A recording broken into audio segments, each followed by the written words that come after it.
Hello and welcome back to the only show that would not survive the slightest amount of gentle criticism, but will definitely survive falling into an endless pit. I'm Max. I'm Matt. And I'm Luke. And this is Force for Thought.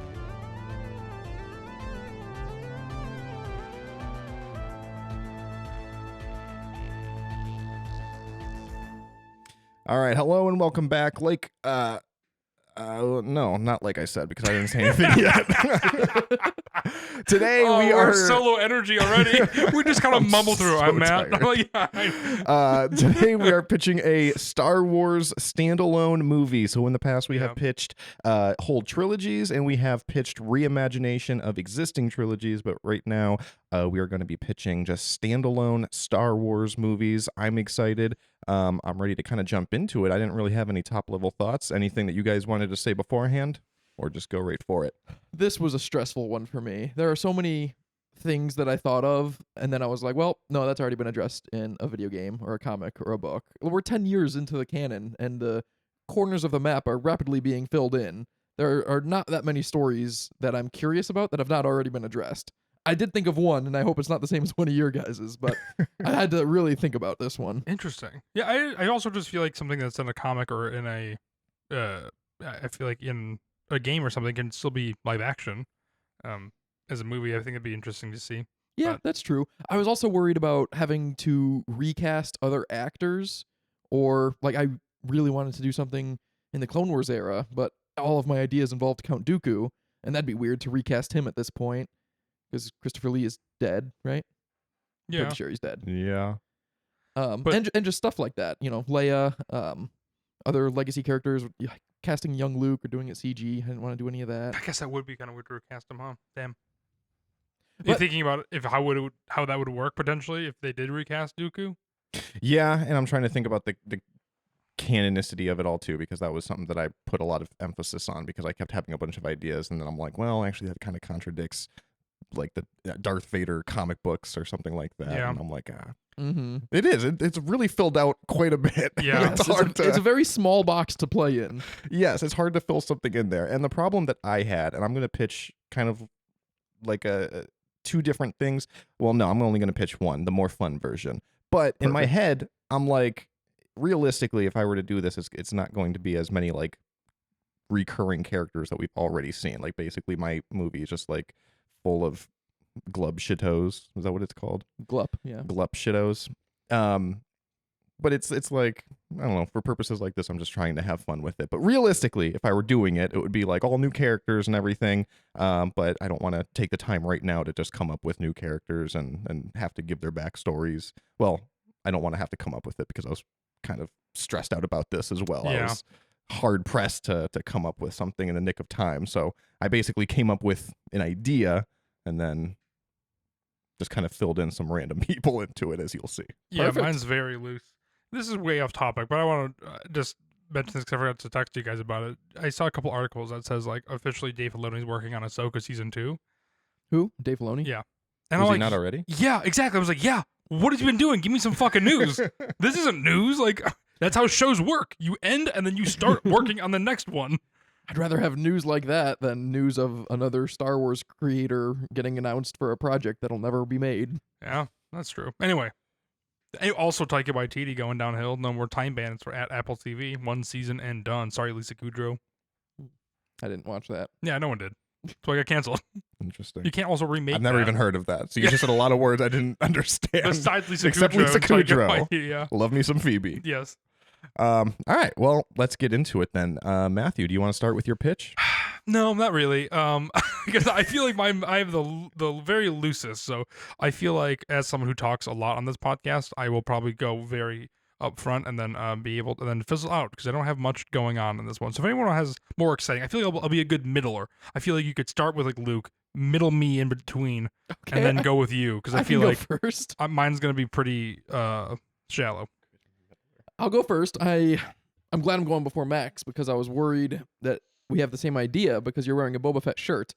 Because my idea is for a Boba Fett movie. Okay. It works so well as the show that you just were like, let's pick.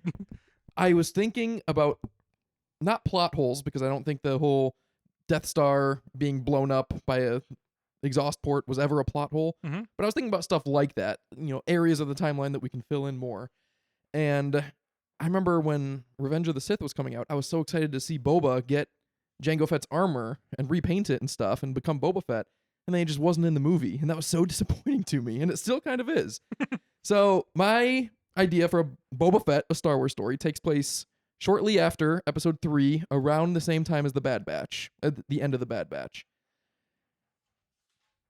Some of the questions I wanted answered were Boba Fett, or Jango Fett, was, the clone template for the Grand Army of the Republic.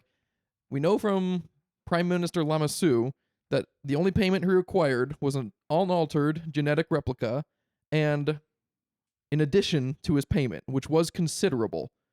So Jango Fett's loaded, and that presumably all got inherited by Boba Fett. Mm-hmm. So and now Boba Fett goes on to become the most successful feared bounty hunter in the galaxy. He is an extremely rich man, and that never seems to come up. From what we know in the original trilogy, he lives in Jabba's palace or out of his ship. We never see him do anything extravagant or take a vacation. We don't know anything. So, with that in mind, Act 1. We introduce Moff Morris, a new Imperial a new Imperial officer sort, in a cameo scene. Is Moff his title or his name? His title. Okay. Because that's a title. Yeah. You never know. In Star Wars, though, I feel like it's really loose. That would be really confusing, though, because that is a title in Star Wars, and if it was also a name. But it does sound like a name. That's why I was confused when you said he's an officer, because I was nice. like, oh, is he an officer or a Moff? Because I don't know what the hell a Moff is, but I just assume that is some sort of title, right? I thought it was like all Moffs are officers, but not all officers are Moffs. Interesting. Is that Like, what it is? Moff is just an elite officer. Why do you think that? Was that...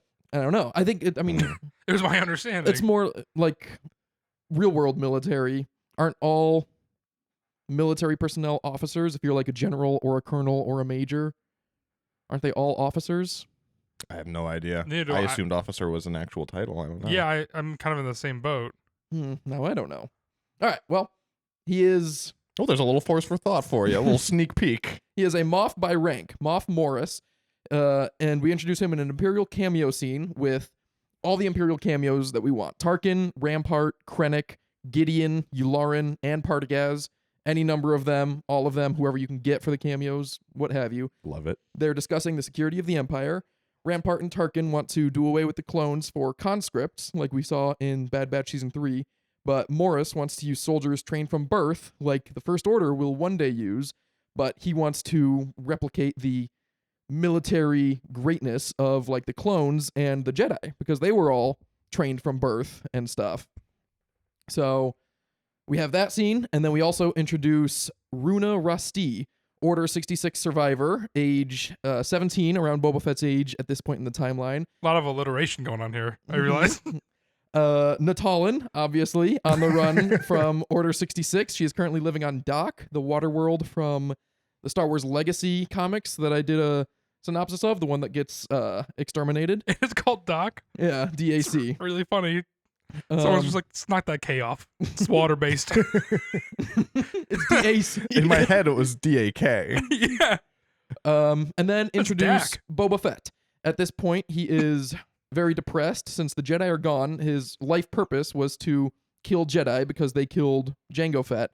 And that's what we saw in the Clone Wars. We had a nice episode or a few about him joining up with the young clones that he matches in age and then fighting Mace Windu, which, for what we got, it makes sense. Mhm. It's relatively justified. Mace Windu killed Jango, and it's not at all enough for what I want from Boba Fett during this time Mhm. period.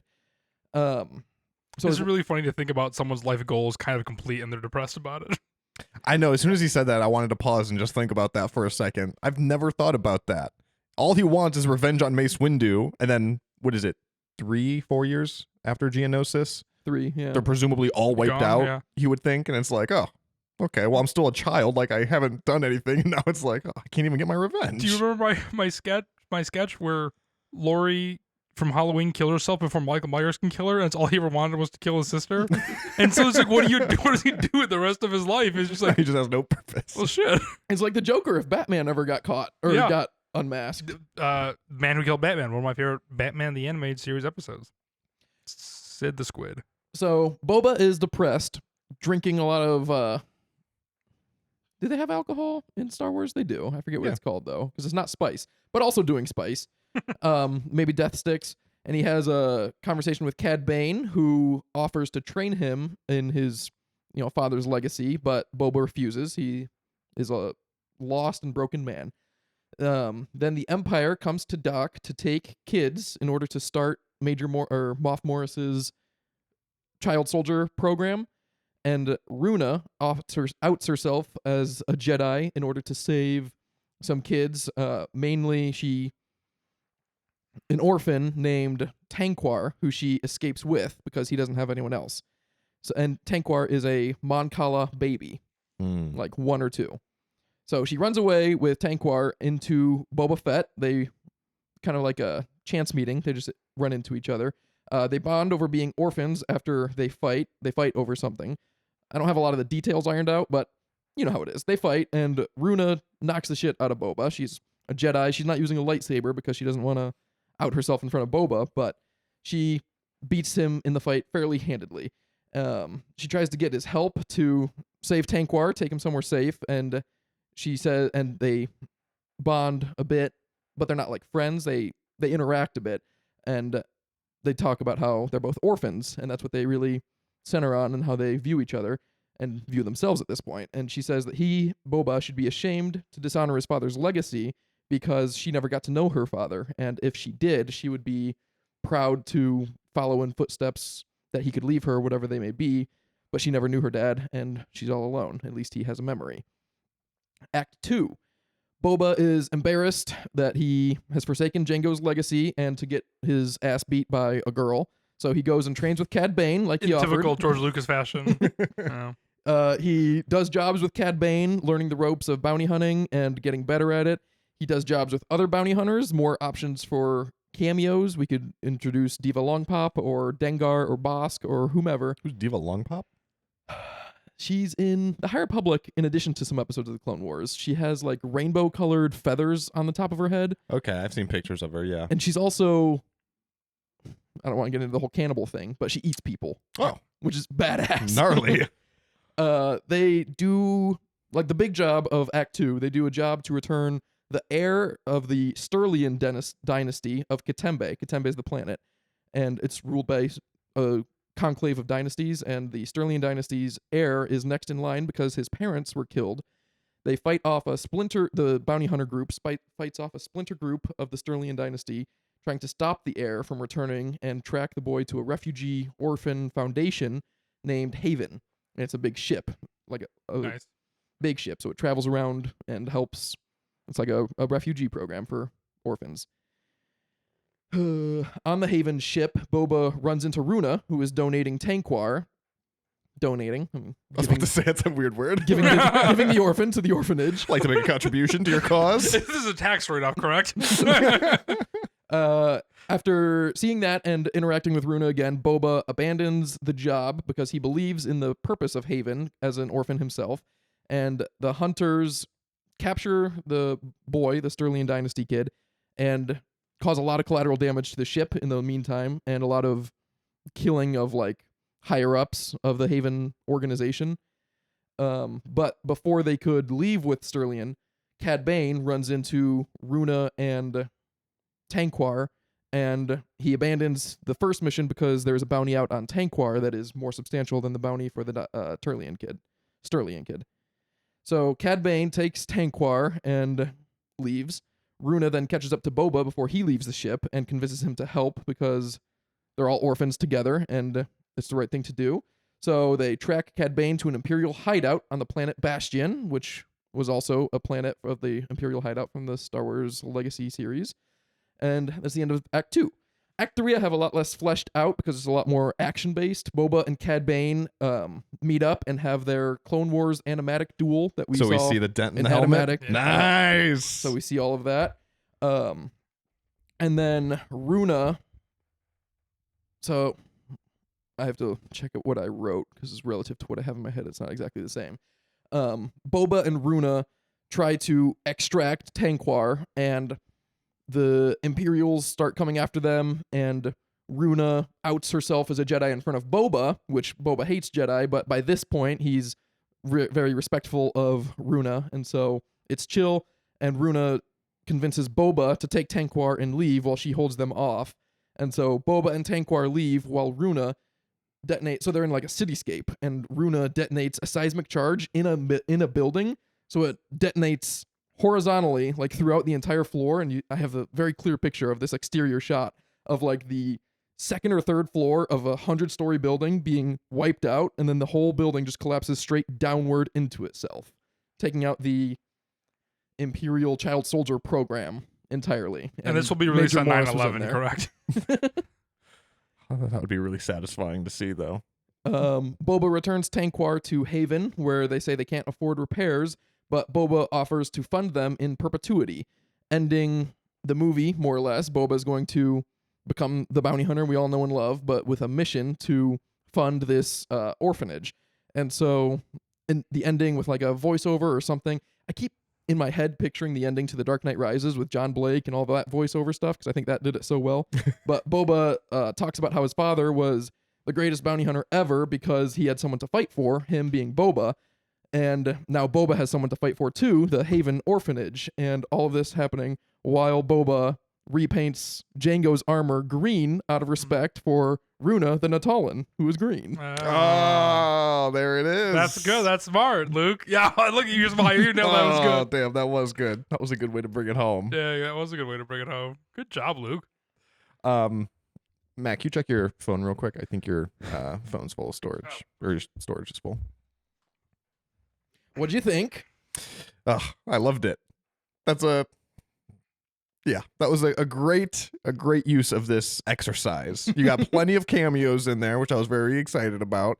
And it actually had like a good, heartfelt, touching message. You could still have Boba Fett be a badass, but you're giving him a cause, basically, Exactly, right? because Disney really wants him to be not a scumbag. And they took it a little too far with the Book of Boba Fett, where they made him a crime lord, but a good guy crime lord, and that just doesn't make sense. Like, you can be a bounty hunter and do quote-unquote bad things, but for a good cause. And Yeah. And that like, there's a one, lot of bounty hunting. We always joke that he's not a villain, he's an independent contractor. Like, there's a lot of bounty hunting that you can do that's not evil.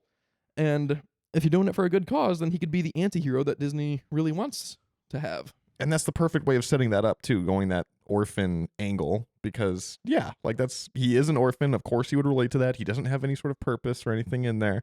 I thought you were going to go more into him being rich for some reason. That didn't come up as much as I thought it was. No, he funds Haven. He He repairs their funds it. ship. Okay. All right. That's good. All of his money? Does he? I mean, as much as he lives as frugally as we assume he lives in the original trilogy, he doesn't do anything. He lives in Jabba's palace. That's fair. Ah, that's so good. And then that's why he paints it green, because it's after a Nautilin. Mm-hmm. Makes so much sense. It's pretty good, Luke. Thank you. What did you guys bring today?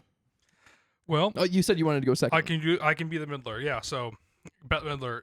Nothing is nearly as in depth as that. I had kind of two ideas that I wanted to just kind of throw around, and I feel like Star Wars movies specifically, I like when Rogue One is obviously the best example. I think. I mean, there's two, Rogue One and no Solo. I love Yeah. Solo, but the thing that Solo has against it is trying to satisfy the audience while also setting things up for Lucasfilm itself to go forward with. So I like the model of Rogue One, where it's a standalone film. You can almost see these films as anthologies. There's no setup for a sequel. It's just a solid, right, plain film. Like yours, Luke. Like, that's a solid film that you wouldn't really need a sequel to, right? Like, this is the same vein. Like, this could take place in that same timeline. I don't want to disrupt you, but isn't it Please. so funny that of those two movies, Solo was set up for sequels and stuff, and Rogue One ended up getting Andor after it. And Andor is the That best thing really- Star Wars has ever made. They really, it is like a slap on the face. Like, if people who made Solo, I guess Ron Howard or whatever, it's like, what the fucking There's a lesson in there for Lucasfilm. Don't go into this with too much expectations. Let's just wait to see how people react Exactly. first. Something that, the first idea, again, nothing is fleshed out at all, but what I'd like to see, I'll just give you kind of time, place, and overall tone. I would really like to see things taking place on Tatooine around Jabba's palace. I think that is a great underground world. You have the cantina scene with all these different creatures, and I feel like when we see Tatooine, it feels literally very dry and bland anywhere else besides the cantina. but I feel like those characters have to live out in that world, or it's just, again, it's a passerby system where people kind of come and go. And so I feel like you can have this mob story, and I have not watched The Penguin yet, though I want to, and maybe it's taking inspiration subconsciously from that as well. But I would love to be able to see a show not necessarily focused on Greedo, but I would love more Greedo content, and not excluding everything else. We've like just thinking of A New Hope. I would love a show that makes him and paints him to be a really interesting character, because Luke and I like him a lot. But I feel like Greedo could be an interesting character, and in that way, it would make that moment in A New Hope more impactful when he dies, because he dies by Han Solo. And so if you had a show, so that you could show someone this entire movie and they'd be like, all right, now watch this, put it in New Hope, and he dies in 2 seconds. Yes, kind of. What the kind of, because like it's like there's some sort of mission, like there's at the ending of it, it's like he had the chance to get out, but they, you could have this character arc with Greedo where he has the chance to get out, but that's the way he is, and he's gonna die being that scoundrel, and he does end up dying. It's gonna end with Greedo wanting to get out, and then he says, okay, one last job. One last job. Jabba says, I want Han Solo. Roll credits. Maybe Greedo has like a son named Lunky, and Mac means 4, and that's his dying phrase. 4 Lunky. That's hilarious, Luke. Well, I don't know. I mean, again, that's I'm focusing on Greedo, but I also feel like there's a lot of other characters that can kind of be involved in this. Penis face man. Penis face. Yeah, sure. Anybody. Let's focus on him. The werewolf, even from the Cantina. But yeah, I like this kind of underbelly, gritty crime drama a little bit, but in space, and I guess crime drama in Star Wars sounds a little more intense, but I feel like that could be light and airy and fun. That's all I have for that kind of quick pitch. That Nothing is too hilarious crazy. that you and I both brushed right up on Book of Boba Fett. Yeah. I know. I am so shocked. The other idea that I had would be for Rogue Squadron. I feel like if you had a Rogue Squadron, brand new cast of characters and pilots, and I think that you could set this up almost in like a Top Gun Maverick type way. Everyone's got these cool nicknames. You kind of get to know these pilots, and I feel like the first 2 acts could be them going out and doing missions, and then by the end of the second act, what ends up happening is they end up getting separated. Obviously anything can happen in Star Wars, but you can create some sort of force field that makes all their electronics go down, and then it kind of becomes an behind enemy lines storyline, and then you have a couple of these Rogue Squadron members behind enemy lines trying to get back. Basically it's gonna be like 2 versus like 1,000, because they're just in the trenches in Imperial territory, basically, and trying to get back to their home base. So I feel Maybe like they steal a TIE fighter. yeah, exactly. So there's just Yeah. like a lot, right? You can go with different bases in there, and you can see different stormtroopers, because they're going to go through all these kind of different areas to get back to where they can get rendezvoused, basically. And again, I feel like something like this type of movie could be a really quick Bad Batch type episode, but seeing it fleshed out to be a full movie, so that when these characters end up crashing, one of them could die in the plane crash or something too. And it's like, I feel like there's a bit more stakes in there. And then once they kind of go and get behind enemy lines, back to enemy lines, after this huge journey, you just kind of realize they get back in the planes and the ships, and then they kind of on to the next mission. And there's no real ending to that war or that mission. It was, well, people die along the way, but then they kind of literally buckle back up and get back in the air. Nice. Which I feel like is the darker side of that, which I like to see. So if it could be like a fun action movie, but kind of with this weird darker tone message at the end. You're hitting on a lot of things that I really like. One is any Owen Wilson movie, obviously. So I'm a huge fan of Behind Enemy Lines. Yes, exactly. That's and Gene Hackman, right? So great duo. That's right. Well, that's weird. They are in that movie together, and then they're also in Royal Tenenbaums together, like a year later before. I've never seen I've that. never seen the second Royal one. Tenenbaums. Oh, you I really also should. It's really my like favorite. Behind Enemy Lines, though. I'm talking but to my I'm also audience here. reading the last book in the Alphabet Squadron trilogy right now. Yeah. So that was Yeah, you would love the Alphabet Squadron trilogy if this is what you're looking for in a Star Yeah, Wars all right. standalone. hitting a lot of the movie. similar notes as that. And it's really good too. But yeah, I like that a lot. And space battles are my favorite parts of Star Wars. So obviously anything That's having to do great. with ships, blowing Yeah. stuff up. Would you Give want to me more of introduce that. new ships, new Rebel ships or Imperial ships? That's the thing is, I feel like a lot of it wouldn't be ship heavy. I feel like the first act would be, so you get to know them again a little bit like a Maverick, but then most of it I feel like would take place on the ground. Right. In the fact of like they're again backs against the wall, like low ammo, The feeling you get in Nazi zombies when you're on like level 30 is what I'm Mhm. going for here, but mostly on the ground. Maybe one of them could be like a tinkerer / engineer who's designing his own ship, and he's calling it the G-wing, and everyone keeps making fun of him and calling him the G-string. But then he's the one who's left behind enemy lines, and he's able to cobble together some sort of ship at the last second and fly out. Oh, that'd be good. Like Flight of the Phoenix. Flight of the Phoenix. That's Classic Jared Padalecki and Dennis Quaid. Dennis Quaid. Yeah. Okay, I was about to say Owen Wilson, but I was like, that is not. There's no way Owen Wilson's another good plane movie. Maybe the remake. That was a remake, right? Order of the Phoenix. Flight of the Yeah. Phoenix. Yeah. Flight of the Phoenix? Is that what it's Flight called? of the Phoenix. Order Order of the Phoenix is Harry Harry Potter. Jesus Christ. Nerd. Oh, Uno reverse card on you. It's spooky season. Harry Potter's cool for all of October. No, yes, true, but Harry Potter's also so good during the holidays. Anyway, All right. those are my Max, 2 ideas. what did you bring? So I brought a idea that I wanted to see, which So far, so was good. taking place shortly after the events of Revenge of the Sith, when there is no like rebellion yet. Oh god, that's when mine took place, and you're wearing a Boba shirt. I actually was very close to putting Boba Fett in this, but then I decided not to because I was like, he would be a little too young at this point. No, basically, it's like I made it more of an Ocean's 11 style assassination plot on Emperor Palpatine. So shortly after he makes himself emperor, there's a big like anti-imperial sentiment, but there's no like true rebellion at this point yet. So there's this underground movement to try to assassinate the emperor and basically try to, nip this thing in the bud as quickly as they can. I assume there's going to be a scene with like Bernie Mac pushing a crate with somebody inside of it. That's hilarious. Yes, something like that. So Jet Li and stuff. without further ado, it is Star Wars Revelations. Star Wars Revelations is an Ocean's 11 style heist and assassination thriller set in Star Wars universe, where a motley crew of notorious outlaws, freedom fighters, and rebel operatives band together for a seemingly impossible mission: infiltrate the heart of the Empire to assassinate Palpatine. But as plans unravel, their heist turns to an explosive, high-stakes prison break to rescue key, I say rebel leaders, but like lowercase r, just like Future rebel anti-imperial. influencers, Yeah. Did you use ChatGPT to write this? I did. This Did you is really? 100% ChatGPT. Okay, yeah, because I was like, this does not sound like you. There's a couple of words missing. It just doesn't sound right. Yeah. God damn it. But I could tell from a mile away. there's a lot of, well, hold on, I'm going to keep going. The story is set between Revenge of the Sith and Rogue One as the early days of the Rebel Alliance are plagued by setbacks. The Empire, with Palpatine at the helm, seems untouchable. Enter Saw Gerrera, the ruthless militant rebel leader who hatches a desperate plan to take down Palpatine. Knowing they'll need specialists in both infiltration and combat, Saw assembles a team of rebels and mercenaries, including Cad Bane, the galaxy's most dangerous bounty hunter, hired for his precision and unrivaled stealth. Bane's ruthless pragmatism makes him a wild card, but his skills are unmatched.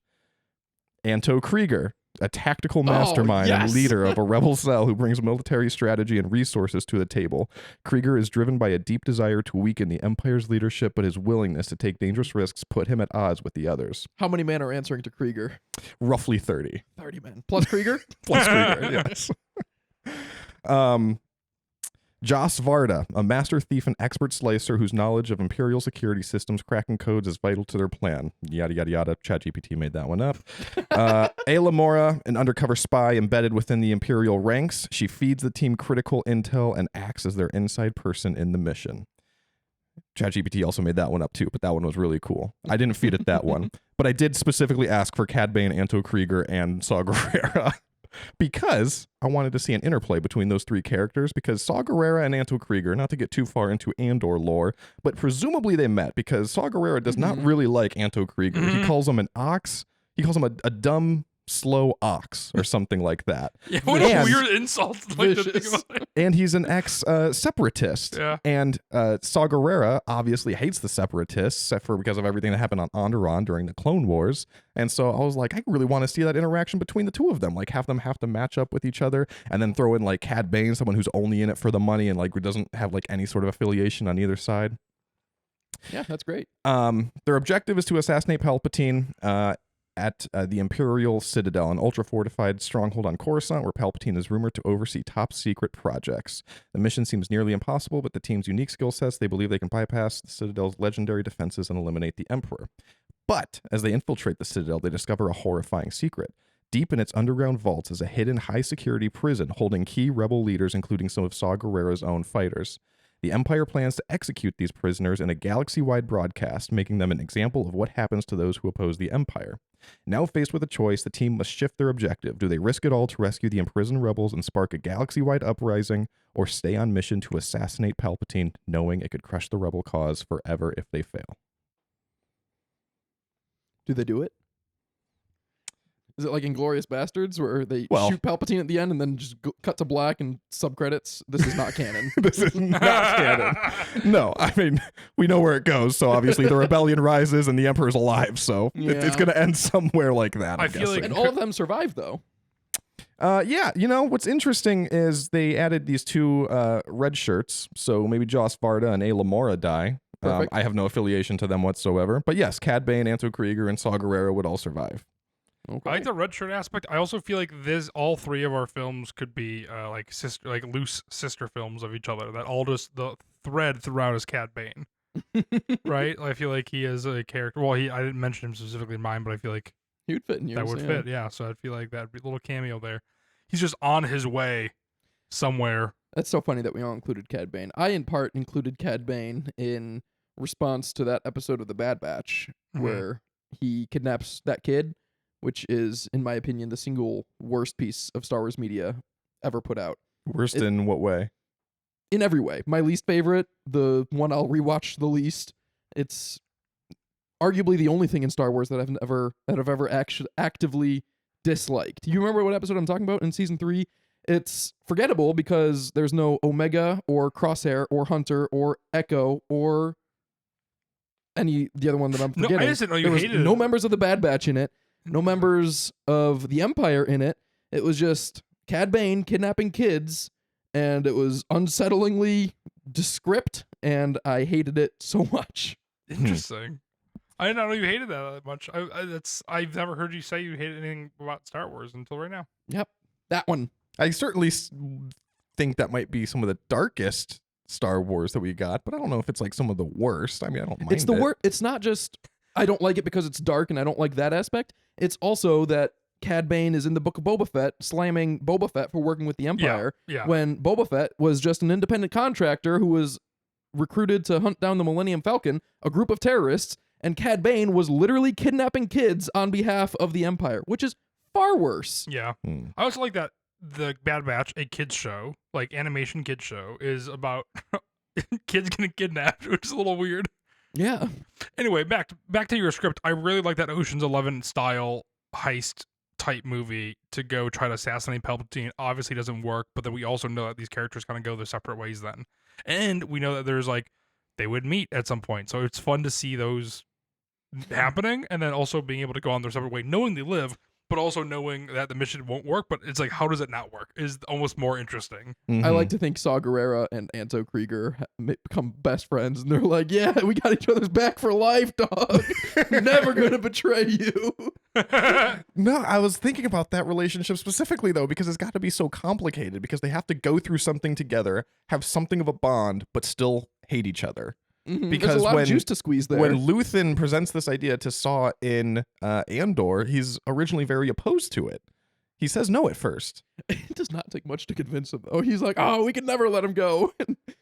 Luthen convinces him for like 2 minutes, and he's like, "Oh, yeah, you're right. Fuck him." Yeah. And then he's got to go back and tell him actually, never mind, don't go. But oh man, that show is so good. Yeah, it's great. But yeah, I thought that would be really interesting. Cad Bane, obviously, we all include Cad Bane for the same reason, right? He's just one of the coolest He characters. looks very so- neat. And they already have the prosthetics made for him, so Mhm. got to get our money's worth with Yeah, that bad boy. practical, yeah. Bring back the rocket boots. Does anyone have any force for thought? I do have force for thought.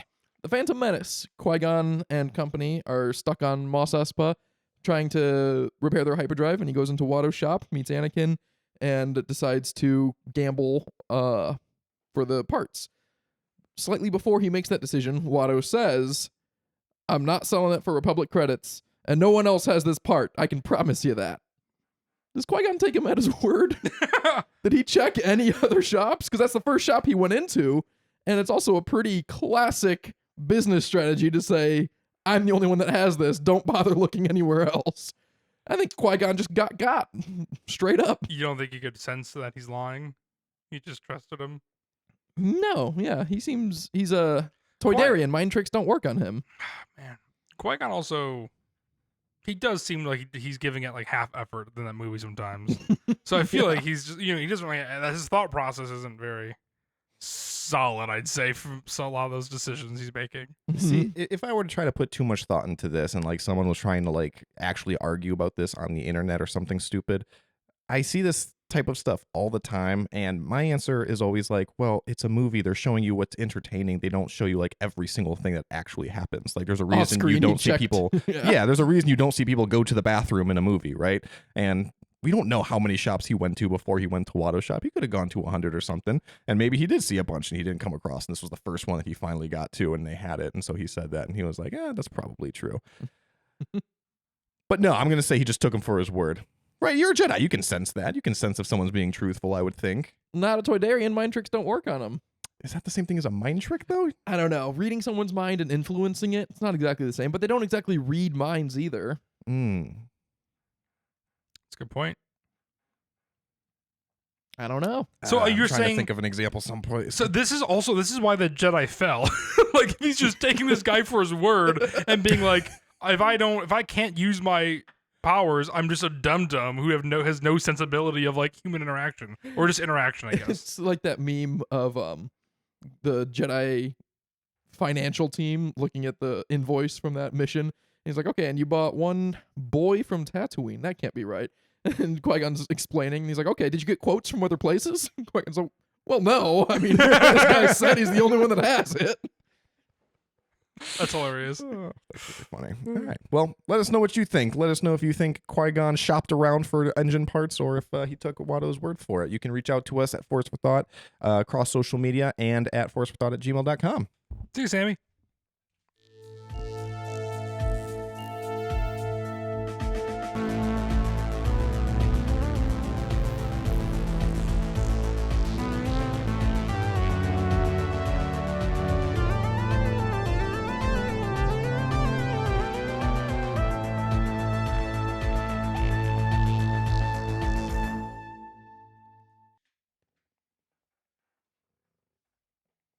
Well, it's a good thing one of us came